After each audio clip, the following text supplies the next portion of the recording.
Assalamualaikum warahmatullahi wabarakatuh. Selamat datang di channel Moza Bacarita.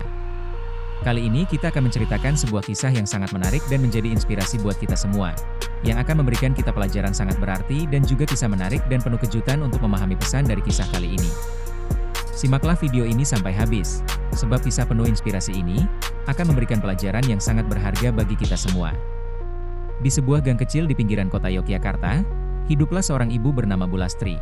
Wanita parubaya dengan wajah penuh keriput dan mata yang selalu terlihat lelah namun bersinar.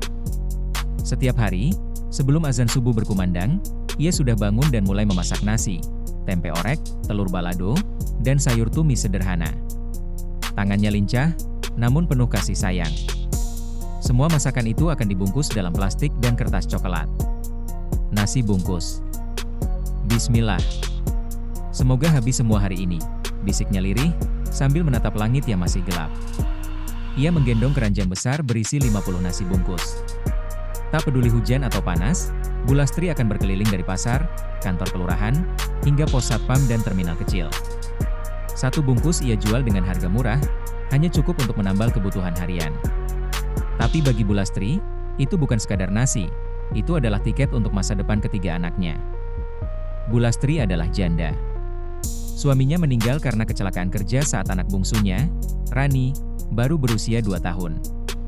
Sejak itu, ia sendirian membesarkan ketiga anaknya, Andi, Dika, dan Rani. Sekolah yang tinggi, ya, nak.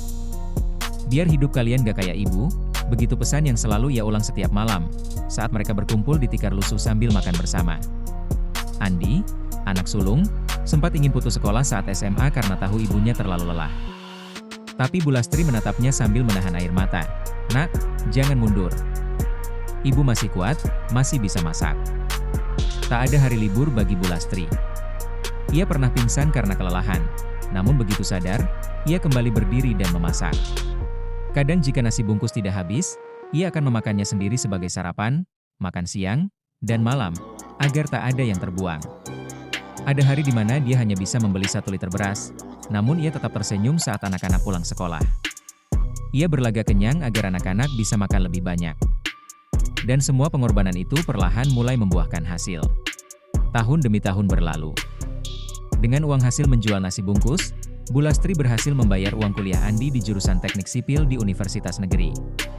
2 tahun kemudian, Dika masuk jurusan pendidikan, dan Rani menyusul di Fakultas Keperawatan. Di saat teman-teman sebayanya menikmati masa tua atau pensiun, Bulastri masih tetap menggendong keranjang nasi. Kini jumlah nasi bungkusnya meningkat menjadi 80 bungkus per hari. Pelanggannya semakin banyak, beberapa tahu kisahnya dan ingin ikut membantu. Namun Bulastri tetap rendah hati. Saya tidak minta dikasihani. Saya hanya ibu yang ingin anak-anaknya berhasil. Hari yang paling ditunggu akhirnya datang. Ketiga anak Bulastri diwisuda bersamaan karena kelonggaran dari kampus. Bulastri duduk di bangku undangan, mengenakan kebaya sederhana, dandan seadanya, dan air mata tak berhenti menetes melihat ketiga anaknya berdiri dengan toga dan senyum penuh kebanggaan. Ketika Rani menyampaikan sambutan mewakili wisudawan, ia berkata, "Di balik toga ini ada tangan lelah seorang ibu. Di balik ijazah kami ada nasi bungkus yang penuh cinta.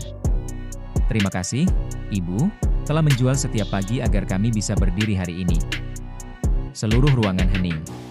Lalu bergemuruh tepuk tangan panjang. Kini, ketiga anak Bulastri sudah bekerja. Mereka membangun warung makan dengan nama Nasi Cinta Ibu, sebagai bentuk penghormatan pada perjuangan sang ibu. Bulastri tak perlu lagi menjual nasi keliling. Tapi tetap, setiap pagi, ia duduk di dapur, mengajarkan resep dan kasih sayang yang dulu ia bawa dari rumah ke rumah.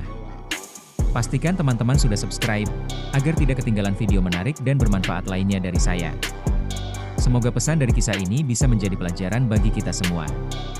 Jangan lupa tinggalkan like dan komentar positif jika video ini bermanfaat.